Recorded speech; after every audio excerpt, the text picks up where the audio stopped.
आजान शाह का यह उपदेश हमें सिखाता है कि दुनिया को क्लियरली जानने का असली मतलब अपने ही माइंड और उसके आरोम को समझना है। वे इस बात पर जोर देते हैं कि हर एक्सपीरियंस के साथ हमें बस यह याद रखना चाहिए कि दिस इज अनसर्टन। हमारी प्रैक्टिस का लक्ष्य केवल माइंड को कंट्रोल करना नहीं, बल्कि ऐसी माइंडफुलनेस और विजडम विकसित करना है जो सच को देख सके। जब हम मैं और मेरा के अटैचमेंट में फंस जाते हैं, तो बिकमिंग पैदा होता है जो हमें जन्म और दुख के साइकिल में बांध देता है। असली शांति बाहरी चीजों को बदलने में नहीं, बल्कि वर्तमान में अपनी अवेयरनेस बनाए रखने और हर स्थिति को लेटिंग गो करने में है। आए हम इस टॉक को सुने। अजान चाह द्वारा एक धम्म उपदेश डॉट दुनिया को जानना। सभी चीजें जैसी वे हैं, सच को दर्शाती हैं, लेकिन हम चाहते हैं कि वे हमारी पसंद और झुकाव के अनुसार हों। लोक विदु का मतलब है दुनिया को क्लियरली जानना। दुनिया ये स्वभाव हैं जो वैसे ही रहते हैं जैसे वे हैं। इसे सरल रूप में कहें तो दुनिया आरोम है। इसे कहने का यह एक आसान तरीका है। दुनिया आरोम है। अगर हम दुनिया कहते हैं तो यह बहुत विशाल है। आरोम दुनिया है, यह कहना बहुत सरल है। दुनिया आरोम है। दुनिया से डिल्यूडेड होना आरोम से डिल्यूडेड होना है। आरोम से डिल्यूडेड होना दुनिया से डिल्यूडेड होना है। लोकविदु दुनिया को क्लियरली जानना। दुनिया जैसी भी है, हमें वही जानना चाहिए। यह अपनी कंडीशंस के अनुसार मौजूद है, इसलिए हमें इसके प्रति पूरी वर्तमान अवेयरनेस होनी चाहिए। जैसे कि यह शिक्षा कि हमें संखार को वैसे ही जानना चाहिए जैसे वे हैं, वह विजडम विकसित करनी चाहिए जो संखार को जानती हो। संखार का जो भी सच है, वे वास्तव में जैसे भी हैं, हमें वही सच जानना चाहिए। इसे वह विजडम कहा जाता है जो बिना किसी बाधा के स्वीकार करती है और जानती है। हमें एक ऐसा माइंड विकसित करने की जरूरत है जिसमें शांति के साथ साथ चीजों को एक साथ नियंत्रित करने वाली विजडम हो। हम सील, समाधि, पन्या और समत मेडिटेशन और विपस्सना मेडिटेशन के बारे में बात करते हैं, लेकिन वे वास्तव में एक ही बात हैं। वे एक ही हैं, लेकिन हम उन्हें अलग अलग कैटेगरीज में बांट देते हैं और कंफ्यूज्ड हो जाते हैं। मैंने अक्सर इसके बारे में एक सरल एनालॉजी दी है। इसकी तुलना करने के लिए चीजें हैं जो इसे कॉन्टेम्पलेट करने और समझने में आसान बना सकती हैं। एक छोटा आम बाद में एक बड़ा पका हुआ आम बन जाता है। क्या छोटा आम और बड़ा आम एक ही फल है? जब से यह पेड़ पर खिलने वाली एक कली होती है, तब से यह वही एक आम है। जैसे जैसे यह बढ़कर एक छोटा आम बनता है और फिर बड़ा और बड़ा होता जाता है, लगभग पक जाता है, फिर अंततः पक जाता है, यह केवल बदलाव से गुजर रहा होता है। प्रैक्टिस के जिन पहलुओं के बारे में हम बात करते हैं, वे एक ही हैं। सील का सीधा मतलब है गलत कामों को छोड़ना।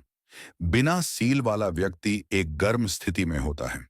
जब कोई गलत कामों और बुरे रास्तों को छोड़ देता है, तो वह शीतलता लाता है।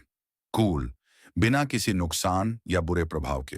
हानिकारक प्रभावों से इस स्वतंत्रता से जो आशीर्वाद मिलता है, वह एक शांत माइंड है, वह समाधि है। जब माइंड समाधि में होता है, साफ और शुद्ध, तो यह कई चीजें देखेगा।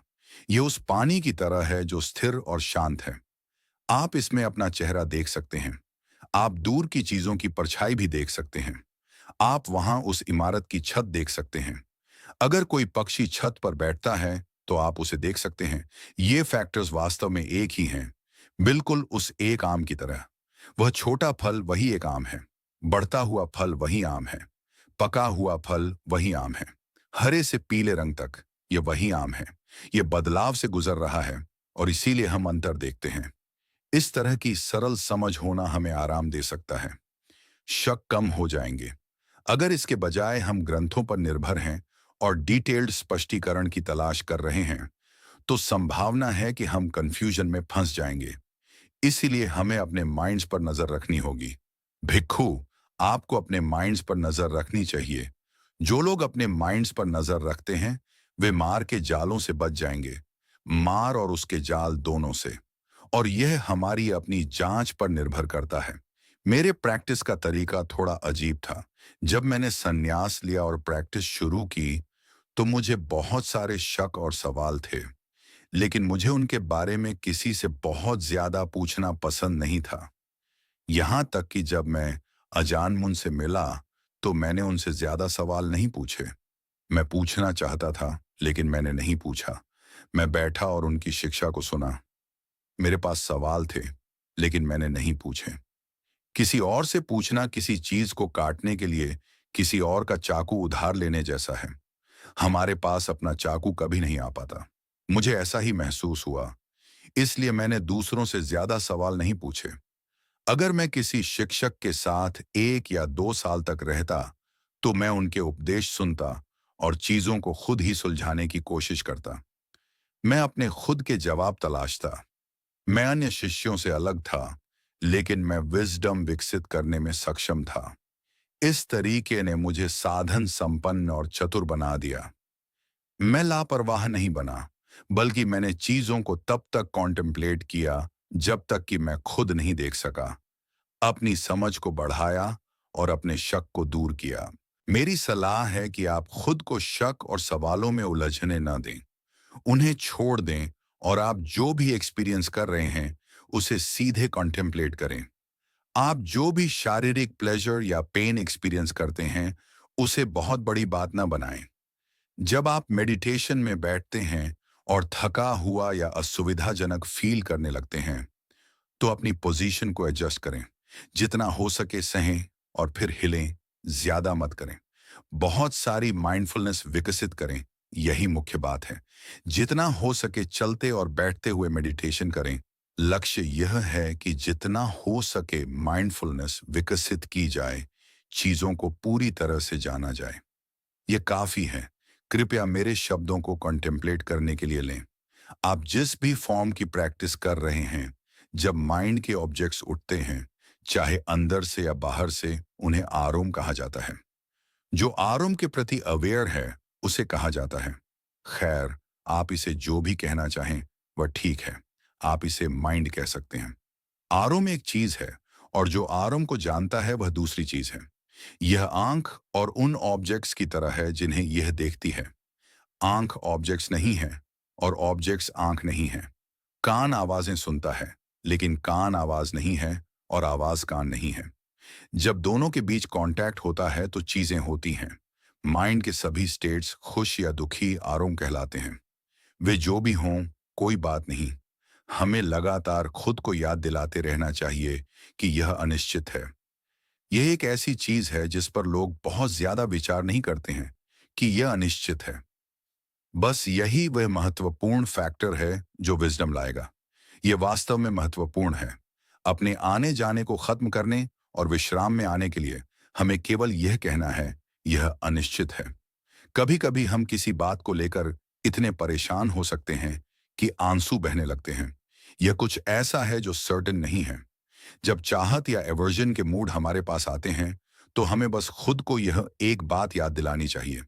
चाहे खड़े हों, चल रहे हों, बैठे हों या लेटे हों, जो कुछ भी प्रकट होता है वह अनिश्चित है। क्या आप यह नहीं कर सकते? चाहे कुछ भी हो, इसे करते रहें। इसे आजमा कर देखें। आपको बहुत कुछ की जरूरत नहीं है, बस यही काम करेगा। यह वह चीज है जो विजडम लाती है। जिस तरह से मैं मेडिटेशन की प्रैक्टिस करता हूं वह बहुत जटिल नहीं है, बस यही। अंत में बात यही आती है, यह अनिश्चित है। हर चीज इसी बिंदु पर आकर मिलती है। मेंटल एक्सपीरियंस के विभिन्न उदाहरणों का हिसाब न रखें। जब आप बैठते हैं तो माइंड की विभिन्न कंडीशंस प्रकट हो सकती हैं। हर तरह की चीजों को देखना और जानना, अलग अलग स्टेट्स को एक्सपीरियंस करना। उनका हिसाब न रखें और उनमें न उलझें। आपको बस खुद को याद दिलाना है कि वे अनिश्चित हैं। यह काफी है। यह करना आसान है। यह सरल है। फिर आप रुक सकते हैं। नॉलेज आएगा, लेकिन फिर उसका बहुत बड़ा मुद्दा न बनाएं या उससे अटैच्ड न हों। असली जांच सही तरीके से जांच करने में सोचना शामिल नहीं है। जैसे ही कोई चीज आंख, कान, नाक, जीभ या शरीर से कांटेक्ट करती है, यह तुरंत अपने आप हो जाती है। आपको देखने के लिए कुछ भी उठाने की जरूरत नहीं है। चीजें बस खुद को पेश करती हैं और जांच अपने आप हो जाती है। हम वितर्क, इनिशियल थॉट के बारे में बात करते हैं। इसका मतलब है किसी चीज को उठाना। विचार डिस्कर्सिव थॉट क्या है? यह जांच है प्रकट होने वाले एग्जिस्टेंस के स्तरों, भूमि को देखना। अंतिम विश्लेषण में भगवान बुद्ध का मार्ग अनित्य के माध्यम से फलता फूलता है। यह हमेशा समय पर और रिलेवेंट होता है, चाहे भगवान बुद्ध के समय में, अतीत के अन्य समय में, वर्तमान युग में या भविष्य में। हर समय यह अनित्य ही है जो राज करता। यह एक ऐसी चीज है जिस पर आपको मेडिटेट करना चाहिए। ज्ञानियों के सच्चे और सही शब्दों में अनित्य का जिक्र कम नहीं होगा। यही सच है। अगर अनित्य का कोई जिक्र नहीं है, तो यह ज्ञानियों की स्पीच नहीं है। यह भगवान बुद्ध या अरिया की स्पीच नहीं है। इसे वह स्पीच कहा जाता है जो एग्जिस्टेंस के सच को स्वीकार नहीं करती है। सभी चीजों को रिहाई के रास्ते की जरूरत होती है। कॉन्टेम्पलेशन चीजों को पकड़ कर रखने और उनसे चिपके रहने का मामला नहीं है। यह रिहा करने का मामला है। एक माइंड जो चीजों को रिहा नहीं कर सकता, वह इंटॉक्सिकेशन की स्टेट में है। प्रैक्टिस में इंटॉक्सिकेटेड न होना महत्वपूर्ण है। जब प्रैक्टिस वास्तव में अच्छी लगती है, तो उस अच्छाई से इंटॉक्सिकेटेड न हो। अगर आप इससे इंटॉक्सिकेटेड हैं, तो ये कुछ हानिकारक बन जाता है और आपकी प्रैक्टिस अब सही नहीं है।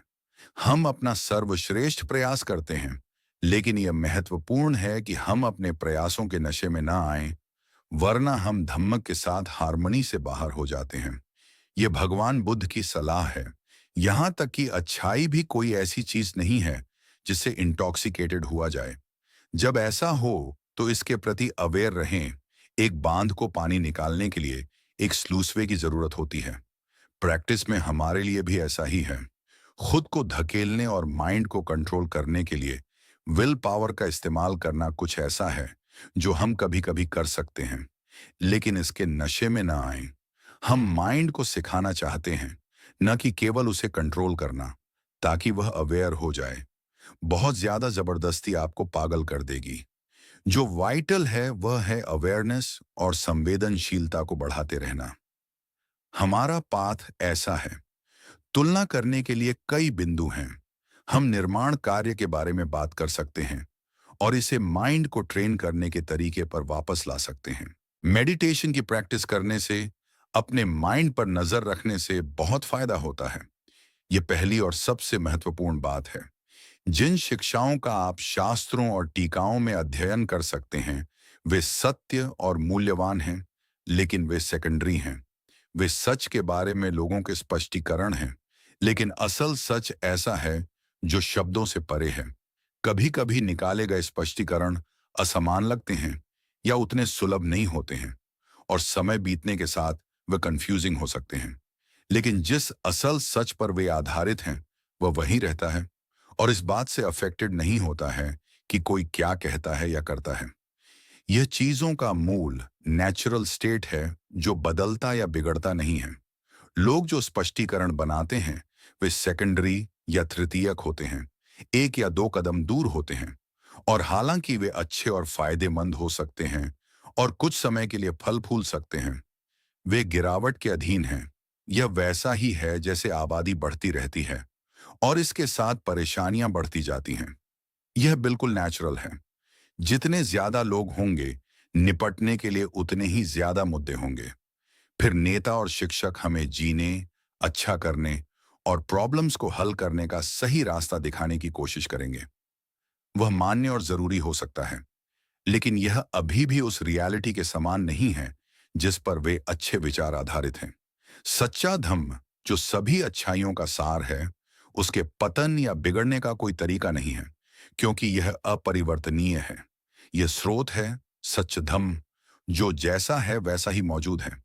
भगवान बुद्ध के मार्ग के सभी अनुयायियों जो धम्म की प्रैक्टिस करते हैं, उन्हें इसे महसूस करने का प्रयास करना चाहिए। फिर वे इसे इलस्ट्रेट करने के लिए अलग अलग साधन पा सकते हैं। समय के साथ स्पष्टीकरण अपनी शक्ति खो देते हैं, लेकिन स्रोत वही रहता है। इसलिए भगवान बुद्ध ने सिखाया कि अपना अटेंशन फोकस करें और जांच करें। सच की तलाश में लगे प्रैक्टिशनर्स अपने विचारों और नॉलेज से अटैच न हों, दूसरों के नॉलेज से अटैच न हों, किसी के नॉलेज से अटैच न हों, बल्कि विशेष नॉलेज विकसित करें। सच धम्म को पूरी तरह से प्रकट होने दें। माइंड को ट्रेन करने में, सच धम्म की जांच करने में, हमारे अपने माइंड्स ही वह जगह है जहां इसे देखा जा सकता है। जब किसी बात को लेकर शक हो, तो हमें अपने विचारों और भावनाओं, अपनी मेंटल प्रोसेसेस पर अटेंशन देना चाहिए। यही हमें जानना चाहिए। बाकी सब सुपरफिशियल है। धम्म की प्रैक्टिस करते हुए हम डर जैसे कई तरह के एक्सपीरियंसेस का सामना करेंगे। तब हम किस पर भरोसा करेंगे? जब माइंड डर में लिपटा होता है, तो वह भरोसा करने के लिए कुछ भी नहीं ढूंढ पाता। ये कुछ ऐसा है जिससे मैं गुजरा हूं। डिल्यूडेड माइंड डर में फंसा हुआ है, कहीं भी सुरक्षित जगह नहीं ढूंढ पा रहा है। तो यह कहाँ तय हो सकता है? ये ठीक उसी जगह तय हो जाता है जहां यह प्रकट होता। जहां भी यह पैदा होता है, वहीं यह खत्म हो जाता है। जहां भी माइंड में डर होता है, वह डर को वहीं खत्म कर सकता है। इसे सरल शब्दों में कहें, जब माइंड पूरी तरह से डर से भरा होता है, तो उसके पास जाने के लिए और कोई जगह नहीं होती है और वह वहीं रुक सकता है। डर के न होने की जगह डर की जगह में ही है। माइंड चाहे किसी भी स्टेट से गुजरे, अगर वह मेडिटेशन में निमित्त दृश्यों या नॉलेज को एक्सपीरियंस करता है, उदाहरण के लिए, इससे कोई फर्क नहीं पड़ता। हमें सिखाया जाता है कि वर्तमान में इस माइंड पर अवेयरनेस फोकस करें। यही मानक है। बाहरी घटनाओं के पीछे न भागें। जिन चीजों को हम कॉन्टेम्पलेट करते हैं, वे सभी स्रोत पर, उस जगह पर खत्म होती हैं जहां वे पैदा होती हैं। यही कारण है। यह महत्वपूर्ण है। जब हम फील करते हैं डर, यह एक अच्छा उदाहरण है, क्योंकि इसे देखना आसान है। अगर हम खुद को इसे तब तक एक्सपीरियंस करने देते हैं जब तक कि इसके पास जाने के लिए कोई जगह न बचे, तो हमें और डर नहीं लगेगा, क्योंकि यह खत्म हो जाएगा। यह अपनी ताकत खो देता है। इसलिए हम अब डर फील नहीं करते हैं। डर फील न करने का मतलब है कि यह एम्प्टी हो गया है। हमारे रास्ते में जो कुछ भी आता है, हम उसे स्वीकार करते हैं और यह हम पर अपनी ताकत खो देता है। भगवान बुद्ध यही चाहते थे कि हम इसी में अपना भरोसा रखें, अपने विचारों से अटैच्ड न हों, दूसरों के विचारों से अटैच न हों। यह वास्तव में महत्वपूर्ण है। हमारा लक्ष्य उस नॉलेज पर है जो सच के रियलाइजेशन से आता है। इसलिए हम अपने या दूसरों के विचारों और रायों के अटैचमेंट में नहीं फंसना चाहते। लेकिन जब हमारे पास अपने विचार होते हैं या हम दूसरों के साथ बातचीत करते हैं, तो उन्हें माइंड से कांटेक्ट करते देखना ज्ञानवर्धक हो सकता है। इन्हीं चीजों में जो हमारे पास हैं और हम एक्सपीरियंस करते हैं, नॉलेज पैदा हो सकता है। माइंड को देखने और मेडिटेशन विकसित करने में गलत समझ या भटकाव के कई बिंदु हो सकते हैं। कुछ लोग माइंड की कंडीशंस पर फोकस करते हैं और उनका अत्यधिक विश्लेषण करना चाहते हैं, इसलिए उनके माइंड्स हमेशा एक्टिव रहते हैं। या शायद हम पांच खंड की जांच करते हैं, या हम शरीर के 32 हिस्सों के साथ फर्दर डिटेल में जाते हैं। कॉन्टेम्पलेशन के लिए सिखाए गए ऐसे कई वर्गीकरण हैं, इसलिए हम विचार करते हैं और विश्लेषण करते हैं। पांच को देखने से हमें किसी निष्कर्ष पर पहुंचने का एहसास नहीं होता है, इसलिए हम हमेशा विश्लेषण और जांच करते हुए 32 हिस्सों में जा सकते हैं। लेकिन जिस तरह से मैं इसे देखता हूं, इन पांच खंड, इन ढेरों के प्रति हमारा नजरिया जो हम यहीं देखते हैं, थकान और मोहभंग का होना चाहिए, क्योंकि वे हमारी इच्छाओं का पालन नहीं करते हैं। मुझे लगता है कि यह शायद काफी है। अगर वे बच जाते हैं, तो हमें इतना ज्यादा खुश नहीं होना चाहिए कि हम खुद को भूल जाएं। अगर वे टूट जाते हैं, तो हमें उससे ज्यादा निराश नहीं होना चाहिए। इतना पहचान लेना ही काफी होना चाहिए। हमें त्वचा, मांस और हड्डियों को फाड़ने की जरूरत नहीं है। यह कुछ ऐसा है जिसके बारे में मैंने अक्सर बात की है। कुछ लोगों को उस तरह से विश्लेषण करना पड़ता है, भले ही वे एक पेड़ को देख रहे हों। छात्र विशेष रूप से जानना चाहते हैं कि गुण और दोष क्या हैं, उनका फॉर्म क्या है, वे कैसे दिखते हैं। मैं उन्हें समझाता हूं कि इन चीजों का कोई फॉर्म नहीं है। गुण हमारी सही समझ, सही नजरिया होने में है, लेकिन वे हर चीज को इतने स्पष्ट रूप से, इतने डिटेल्ड में जानना चाहते हैं। इसीलिए मैंने एक पेड़ के उदाहरण का इस्तेमाल किया है। छात्र एक पेड़ को देखेंगे और वे पेड़ के हिस्सों के बारे में सब जानना चाहते हैं। खैर, एक पेड़ की जड़ें होती हैं, उसके पत्ते होते हैं। यह जड़ों के कारण जीवित रहता है। छात्रों को जानना है इसकी कितनी जड़ें हैं, प्रमुख जड़ें, छोटी जड़ें, शाखाएं, पत्ते, वे सभी डिटेल्ड और संख्याएं जानना चाहते हैं। तब उन्हें लगेगा कि उन्हें पेड़ के बारे में स्पष्ट नॉलेज है। लेकिन भगवान बुद्ध ने कहा कि जो व्यक्ति ऐसा नॉलेज चाहता है वह वास्तव में काफी मूर्ख है। इन चीजों को जानना जरूरी नहीं है, बस यह जानना कि जड़ें और पत्ते हैं पर्याप्त है। क्या आप एक पेड़ के सभी पत्तों को गिनना चाहते हैं? यदि आप एक पत्ते को देखते हैं तो आपको तस्वीर मिल जानी चाहिए। लोगों के साथ भी ऐसा ही है। अगर हम खुद को जानते हैं तो हम ब्रह्मांड के सभी लोगों को बिना जाकर उनका निरीक्षण किए समझ जाते हैं। भगवान बुद्ध चाहते थे कि हम खुद को देखें। जैसे हम हैं वैसे ही दूसरे भी हैं। हम सभी सामान्य लक्षण हैं, सभी समान विशेषताओं वाले हैं, सभी संखार ऐसे ही हैं। इसलिए हम डिफाइलमेंट्स को छोड़ने, नॉलेज और दृष्टि को जन्म देने और पांच खंड को लेट गो करने में सक्षम होने के लिए समाधि की प्रैक्टिस करते हैं। कभी कभी लोग समथ के बारे में बात करते हैं, कभी कभी वे विपस्सना के बारे में बात करते हैं। मुझे लगता है कि यह कंफ्यूजिंग हो सकता है। जो लोग समाधि की प्रैक्टिस करते हैं वे समाधि की प्रशंसा करेंगे, लेकिन यह केवल माइंड को शांत करने के लिए है, ताकि यह उन चीजों को जान सके जिनके बारे में हम बात कर रहे हैं। फिर ऐसे भी लोग हैं जो कहेंगे, मुझे बहुत अधिक समाधि की प्रैक्टिस करने की जरूरत नहीं है, यह प्लेट भविष्य में एक दिन टूट जाएगी। क्या यह काफी अच्छा नहीं है? यह काम करेगा, है ना? मैं समाधि में बहुत कुशल नहीं हूं, लेकिन मैं पहले से ही जानता हूं कि प्लेट को किसी दिन टूटना ही है। हाँ, मैं इसकी अच्छी देखभाल करता हूं, क्योंकि मुझे डर है कि यह टूट जाएगी, लेकिन मुझे पता है कि इसका भविष्य ऐसा ही है, और जब यह टूटेगी तो मैं इसके लिए दुखी नहीं होऊंगा। क्या मेरा विचार सही नहीं है? मुझे बहुत अधिक समाधि की प्रैक्टिस करने की जरूरत नहीं है, क्योंकि मेरे पास पहले से ही यह समझ है। आप केवल इस समझ को विकसित करने के लिए समाधि की प्रैक्टिस करते हैं। बैठकर अपने माइंड को ट्रेन करने के बाद आप इस विचार पर आए, मैं ज्यादा बैठता नहीं हूं, लेकिन मुझे पहले से ही विश्वास है कि घटनाओं का तरीका यही है। यह हम प्रैक्टिशनर्स के लिए एक सवाल है। शिक्षकों के कई गुट हैं जो मेडिटेशन के अपने अलग अलग तरीकों को बढ़ावा देते हैं। यह कंफ्यूजिंग हो सकता है, लेकिन इस सब का असली बिंदु सच को पहचानने में सक्षम होना है, चीजों को वैसे ही देखना जैसे वे वास्तव में हैं, और शक से मुक्त होना है, जैसा कि मैं इसे देखता हूं। एक बार जब हमारे पास सही नॉलेज हो जाता है तो माइंड हमारी आज्ञा के अधीन आ जाता। यह आज्ञा किस बारे में है? आज्ञा अनिच्छ में है, यह जानना कि सब कुछ बदल रहा है।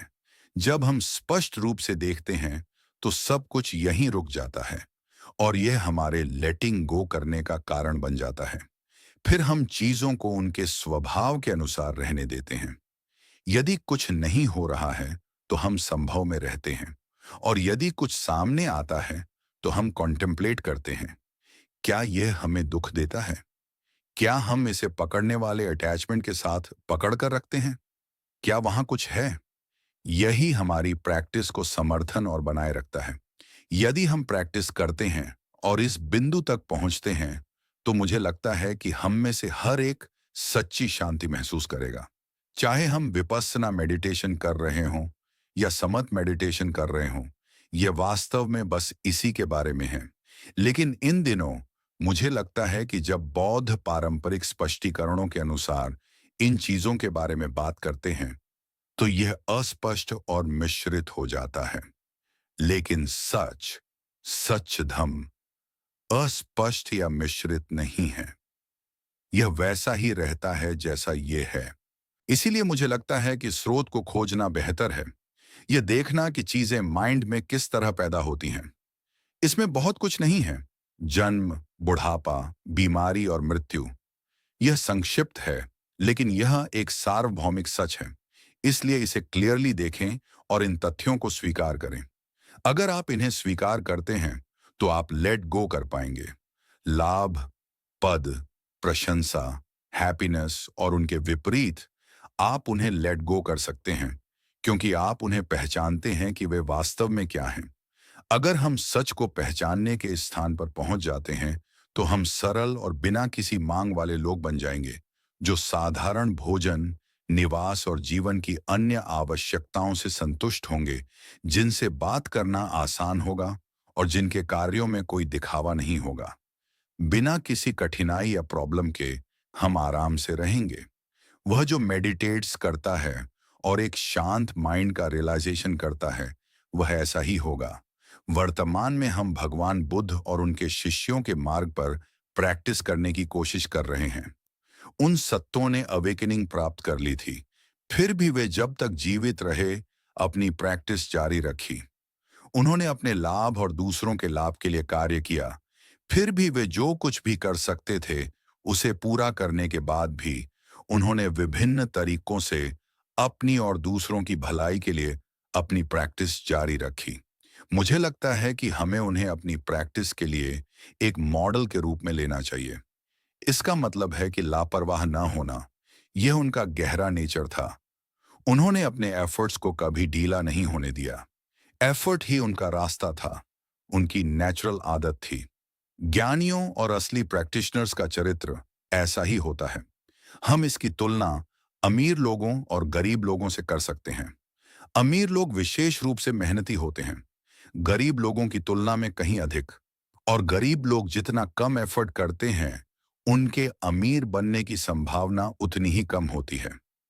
अमीरों के पास बहुत सारी चीजों का नॉलेज और एक्सपीरियंस होता है, इसलिए वे जो कुछ भी करते हैं उसमें परिश्रम की आदत बनाए रखते हैं।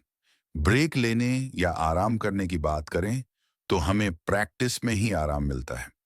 एक बार जब हम लक्ष्य तक पहुंचने, लक्ष्य को जानने और लक्ष्य बनने के लिए प्रैक्टिस कर लेते हैं, तो जब हम एक्टिव होते हैं तो नुकसान होने या चोट पहुंचने का कोई रास्ता नहीं बचता। जब हम स्थिर बैठे होते हैं तो हमें कोई नुकसान नहीं पहुंचा सकता। सभी सिचुएशंस में कुछ भी हमें अफेक्टेड नहीं कर सकता। प्रैक्टिस पूर्णता तक परिपक्व हो गई है और हम मंजिल तक पहुंच गए हैं। शायद आज हमें बैठने और समाधि की प्रैक्टिस करने का मौका न मिले, लेकिन हम ठीक हैं। समाधि का अर्थ केवल बैठना नहीं है। सभी पोस्चर्स में समाधि हो सकती है। अगर हम वास्तव में सभी पोस्चर्स में प्रैक्टिस कर रहे हैं तो हम इस तरह समाधि का आनंद लेंगे। ऐसी कोई भी चीज नहीं होगी जो हस्तक्षेप कर सके। ऐसे शब्द कि अभी मेरा माइंड क्लियर नहीं है, इसीलिए मैं प्रैक्टिस नहीं कर सकता, सुनाई नहीं देंगे। हमारे पास ऐसे विचार नहीं होंगे। हम कभी ऐसा फील नहीं करेंगे। हमारी प्रैक्टिस अच्छी तरह से विकसित और पूरी है। इसे ऐसा ही होना चाहिए। शक और उलझन से मुक्त होकर हम इस बिंदु पर रुकते हैं और कॉन्टेम्पलेट करते हैं। आप इसमें देख सकते हैं आत्मदृष्टि, संदेहपूर्ण शक, रस्मों और रिवाजों के प्रति अंधविश्वासी अटैचमेंट। पहला कदम इनसे मुक्त होना है। आप किसी भी प्रकार का नॉलेज प्राप्त करें, ये वे चीजें हैं जिनसे माइंड को मुक्त होने की आवश्यकता है। वे अब कैसे हैं? किस हद तक वे अभी भी हमारे पास हैं? हम अकेले ही हैं जो इसे जान सकते हैं। हमें अपने लिए खुद जानना होगा। हमसे बेहतर और कौन जान सकता है? आत्मदृष्टि, शक, अंधविश्वास। अगर हम यहाँ अटैचमेंट में फंसे हैं, यहाँ शक है, अभी भी यहाँ टटोल रहे हैं, तो यहाँ स्वयं की अवधारणा है। लेकिन अब हम केवल सोच सकते हैं कि अगर कोई स्वयं नहीं है तो वह कौन है जो रुचि लेता है और प्रैक्टिस करता है। ये सभी चीजें साथ साथ चलती हैं। अगर हम उन्हें प्रैक्टिस के माध्यम से जान लेते हैं और उनका अंत कर देते हैं तो हम एक साधारण तरीके से जीते हैं, बिल्कुल भगवान बुद्ध और आर्या की तरह। वे बिल्कुल सांसारिक प्राणियों, पुथुजन की तरह रहते थे। वे सांसारिक प्राणियों की तरह ही भाषा का उपयोग करते थे। उनका रोजमर्रा का अस्तित्व वास्तव में अलग नहीं था। उन्होंने कई उन्हीं परंपराओं का उपयोग किया। जहां वे अलग थे वह यह था कि उन्होंने अपने माइंड से अपने लिए दुख पैदा नहीं किया। उन्हें कोई दुख नहीं था। यही महत्वपूर्ण बिंदु है, दुख से परे जाना, दुख को बुझाना। निब्बान का अर्थ है बुझाना। दुख को बुझाना, गर्मी और संताप को बुझाना, शक और चिंता को बुझाना। प्रैक्टिस के बारे में शक करने की कोई आवश्यकता नहीं है। जब भी किसी चीज के बारे में शक हो, तो शक के बारे में शक न करें, सीधे उस पर नजर डालें और उसे उसी तरह कुचल दें। शुरुआत में हम माइंड को शांत करने के लिए ट्रेन करते हैं। यह करना कठिन हो सकता है। आपको एक ऐसा मेडिटेशन खोजना होगा जो आपके अपने स्वभाव के अनुकूल हो। इससे शांति प्राप्त करना आसान हो जाएगा।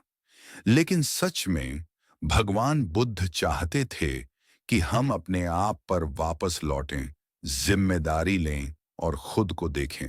गर्म क्रोध है, बहुत ठंडा प्लेजर है, इंडल्जेंस की पराकाष्ठा।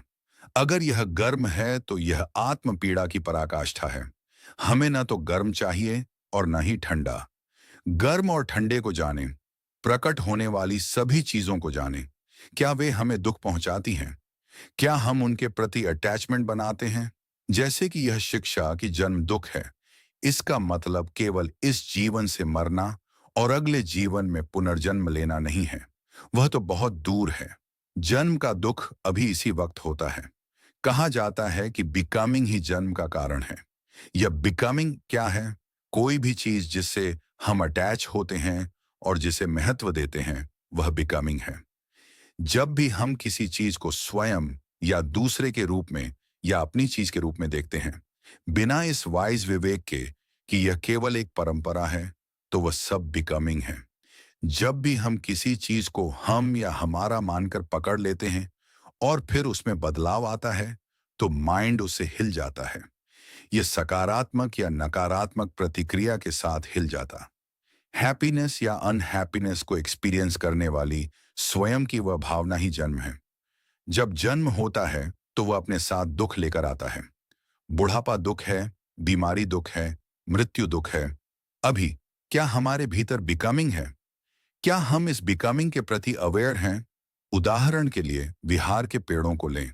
विहार का मठा देश विहार के हर पेड़ में एक कीड़े के रूप में जन्म ले सकता है। अगर वह अपने प्रति अवेयर नहीं है, अगर वह महसूस करता है कि यह वास्तव में उसका विहार है, मेरे न बगीचे और मैंने न मेरे पेड़ों के साथ न मेरे विहार के प्रति यह पकड़ ही वह कीड़ा है जो वहां चिपक जाता है। अगर हजारों पेड़ हैं तो वह हजारों बार कीड़ा बनेगा। यही बिकमिंग है। जब पेड़ काटे जाते हैं या उन्हें कोई नुकसान पहुंचता है तो कीड़े प्रभावित होते हैं। माइंड हिल जाता है और इस पूरी चिंता के साथ जन्म लेता है। फिर जन्म का दुख, बुढ़ापे का दुख और इसी तरह के दुख होते हैं। क्या आप जानते हैं कि यह कैसे होता है? खैर, हमारे घरों या हमारे बगीचों की वे चीजें अभी भी थोड़ी दूर हैं। आइए यहां बैठे हुए सीधे खुद को देखें। हम 5 खंड और 4 तत्वों से बने हैं। ये संखार एक स्वयं के रूप में नामित है। क्या आप इन संखार और इन धारणाओं को वैसा ही देखते हैं जैसे वे वास्तव में हैं? यदि आप उनके सच को नहीं देखते हैं, तो बिकमिंग होता है। 5 खंड पर प्रसन्न या उदास होना होता है और हम जन्म लेते हैं, जिसके परिणाम स्वरूप सभी दुख होते हैं। यह पुनर्जन्म अभी वर्तमान में होता है। यह गिलास अभी टूटता है और हम अभी परेशान हो जाते हैं। यह गिलास अभी नहीं टूटा है और हम इसके बारे में अभी खुश हैं। इसी तरह यह होता है बिना किसी विजडम के नियंत्रण के परेशान होना या खुश होना। व्यक्ति को केवल विनाश ही मिलता है। इसे समझने के लिए आपको दूर देखने की जरूरत नहीं है। जब आप अपना अटेंशन यहाँ फोकस करते हैं, तो आप जान सकते हैं कि बिकमिंग है या नहीं। फिर जब यह हो रहा हो, क्या आप इसके प्रति अवेयर हैं? क्या आप परंपरा और धारणा के प्रति अवेयर हैं? क्या आप उन्हें समझते हैं? यह ग्रास्पिंग अटैचमेंट ही महत्वपूर्ण बिंदु है कि क्या हम वास्तव में मैं और मेरा के नामों पर विश्वास कर रहे हैं। यह पकड़ ही कीड़ा है और यही जन्म का कारण बनता है। यह अटैचमेंट कहाँ है? फॉर्म, फीलिंग, संज्ञा, संखार और कॉन्शियसनेस को पकड़ते हुए हम हैप्पीनेस और अनहैप्पीनेस से जुड़ जाते हैं और हम धुंधले हो जाते हैं और जन्म लेते हैं। यह तब होता है जब हमारा सेंसेस के माध्यम से कांटेक्ट होता है। आंखें फॉर्म्स देखती हैं, और यह वर्तमान में होता है। भगवान बुद्ध यही चाहते थे कि हम देखें, बिकमिंग और जन्म को पहचानें, क्योंकि वे हमारे सेंसेस के माध्यम से होते हैं। अगर हम उन्हें जानते हैं तो हम आंतरिक और बाहरी आंतरिक सेंसेस और बाहरी ऑब्जेक्ट्स को लेट गो कर सकते हैं। इसे वर्तमान में देखा जा सकता है। यह ऐसा कुछ नहीं है जो तब होता है जब हम इस जीवन से मरते हैं। यह आंख द्वारा अभी फॉर्म्स को देखना है, कान द्वारा अभी ध्वनियों को सुनना है, नाक द्वारा अभी सुगंधों को सूंघना है, जीभ द्वारा अभी स्वादों को छकना है। क्या आप उनके साथ जन्म ले रहे हैं? अवेयर रहें और जन्म को ठीक उसी समय पहचानें जब वह होता है। यह तरीका बेहतर है। ऐसा करने के लिए विजडम की आवश्यकता होती है, ताकि निरंतर माइंडफुलनेस और क्लियर कॉम्प्रिहेंशन को लागू किया जा सके। तब आप अपने प्रति अवेयर हो सकते हैं और जान सकते हैं कि आप कब बिकमिंग और जन्म से गुजर रहे हैं। आपको किसी ज्योतिषी से पूछने की जरूरत नहीं होगी। मध्य थाईलैंड में मेरा एक धम्म मित्र है। पुराने दिनों में हमने साथ में प्रैक्टिस की थी, लेकिन हम बहुत समय पहले अलग हो गए थे। हाल ही में मैंने उसे देखा। वह माइंडफुलनेस के आधारों की प्रैक्टिस करता है, सुत्त का पाठ करता है और उस पर डिस्कोर्सेस देता है। लेकिन उसने अभी तक अपने शक नहीं सुलझाए थे। उसने मुझे प्रणाम किया और कहा, ओह अजान, आपसे मिलकर बहुत खुशी हुई। मैंने उसे पूछा क्यों। उसने मुझे बताया कि वह किसी मंदिर में गया था जहां लोग भविष्यवाणी के लिए जाते हैं। उसने भगवान बुद्ध की मूर्ति को पकड़ा और कहा, यदि मैंने पहले ही प्योरिटी की स्टेट प्राप्त कर ली है तो क्या मैं इस मूर्ति को उठा पाऊंगा? यदि मैंने अभी तक प्योरिटी की स्टेट प्राप्त नहीं की है तो शायद मैं इसे ना उठा पाऊं। और फिर वह इसे उठाने में सक्षम रहा, जिससे वह बहुत खुश हुआ। बस ये छोटा सा काम, जिसका वास्तव में किसी चीज में कोई आधार नहीं है, उसके लिए इतना मायने रखता था और उसे लगा कि वह शुद्ध है। इसलिए उसने इसे एक पत्थर पर खुदवाया कि मैंने भगवान बुद्ध की मूर्ति उठाई और इस तरह प्यूरिटी की स्टेट प्राप्त कर ली है। धम्म के प्रैक्टिशनर्स को ऐसा नहीं होना चाहिए। उसने खुद को बिल्कुल नहीं देखा। वह केवल बाहर देख रहा था और पत्थर और सीमेंट से बनी बाहरी वस्तुओं को देख रहा था।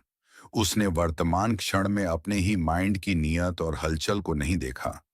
जब हमारा मेडिटेशन वहां देख रहा होता है, तब हमें शक नहीं होंगे। तो जैसा मैं इसे देखता हूं, हमारी प्रैक्टिस अच्छी हो सकती है, लेकिन ऐसा कोई नहीं है जो हमारे लिए गवाही दे सके। जैसे इस प्रार्थना कक्ष की तरह जहां हम बैठे हैं। इसे चौथी कक्षा की शिक्षा वाले किसी व्यक्ति ने बनाया था।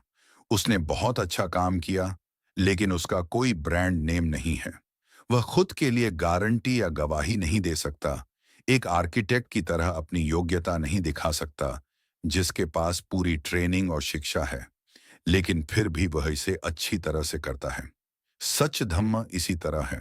भले ही हमने ज्यादा अध्ययन न किया हो और डिटेल्ड स्पष्टीकरण न जानते हों, हम दुख को पहचान सकते हैं।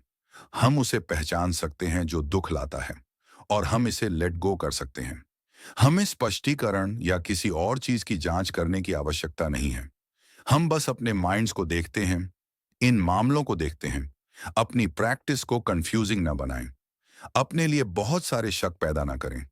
जब आपको शक हो तो उसे केवल वैसा ही देखकर नियंत्रित करें जैसा वह है, और लेट गो करें। वास्तव में वहां कुछ भी नहीं है। हम ये भावना पैदा करते हैं कि वहां कुछ है, लेकिन वास्तव में वहां कुछ भी नहीं है। वहां अनंतता है। हमारे शंकालु माइंड सोचते हैं कि वहां कुछ है, और फिर वहां अत्ता आ जाता है। तब मेडिटेशन कठिन हो जाता है, क्योंकि हमें लगता है कि हमें कुछ प्राप्त करना है और कुछ बनना है। क्या आप कुछ पाने या बनने के लिए मेडिटेशन की प्रैक्टिस करने जा रहे हैं? क्या यह सही तरीका है? यह केवल तन्हा है जो होने और बनने में शामिल हो जाती है। यदि आप इस तरह प्रैक्टिस करते हैं तो कोई अंत नहीं दिखता। यहां हम सेसेशन, बुझाने की बात कर रहे हैं। सब कुछ बुझ गया, नॉलेज के कारण रुक गया, न कि उदासीन अज्ञान की स्थिति में। यदि हम इस तरह प्रैक्टिस कर सकते हैं और अपने स्वयं के एक्सपीरियंस के लिए गवाही दे सकते हैं, तो कोई फर्क नहीं पड़ता कि कोई और क्या कहता है। इसलिए कृपया प्रैक्टिस के बारे में शंकाओं में न खोएं। अपने विचारों से अटैच्ड ना हों, दूसरों के विचारों से अटैच्ड ना हों। इस बीच के स्थान पर रहने से विजडम पैदा हो सकती है, सही ढंग से और पूरी तरह से। मैंने अक्सर पकड़ने की तुलना उस जगह से करने की सरल एनालॉजी दी है जहां हम रहते हैं। उदाहरण के लिए छत और फर्श हैं, ऊपरी और निचली मंजिलें हैं। यदि कोई ऊपर जाता है तो वह जानता है कि वह वहां ऊपर है। यदि वह नीचे आता है तो वह जानता है कि वह नीचे फर्श पर खड़ा है। बस यही हम पहचान सकते हैं। हम महसूस कर सकते हैं कि हम कहाँ हैं, या तो ऊपर या नीचे। लेकिन बीच के स्पेस के बारे में हम अवेयर नहीं हैं, क्योंकि उसे पहचानने या मापने का कोई तरीका नहीं है। वह सिर्फ स्पेस है। हम बीच के स्पेस को नहीं समझते हैं, लेकिन यह वैसा ही रहता है जैसा है, चाहे कोई ऊपर से नीचे आए या नहीं। सच धम्म वैसा ही है, कहीं नहीं जा रहा, नहीं बदल रहा। जब हम कोई बिकमिंग नहीं वो कहते हैं, तो वह बीच का स्पेस है जो किसी भी चीज से चिह्नित या पहचाना नहीं गया है। इसका वर्णन नहीं किया जा सकता। उदाहरण के लिए इन दिनों जो युवा धम्म में रुचि रखते हैं, वे निब्बान के बारे में जानना चाहते हैं। यह कैसा है? लेकिन अगर हम उन्हें बिना बिकमिंग वाली जगह के बारे में बताते हैं, तो वे नहीं जाना चाहते। वे पीछे हट जाते हैं। यह सेसेशन है, यह शांति है, लेकिन वे जानना चाहते हैं कि वे वहां कैसे रहेंगे, वे वहां क्या खाएंगे और किसका आनंद लेंगे। इसीलिए इसका कोई अंत नहीं है।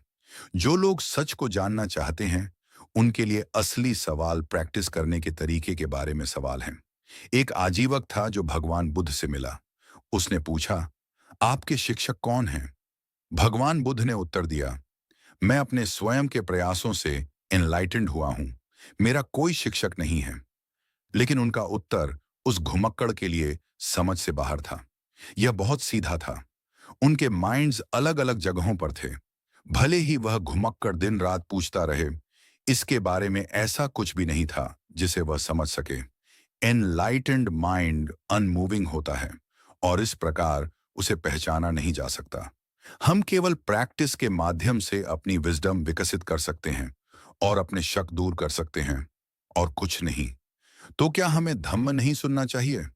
हमें सुनना चाहिए, लेकिन फिर हमें प्राप्त नॉलेज को प्रैक्टिस में लाना चाहिए।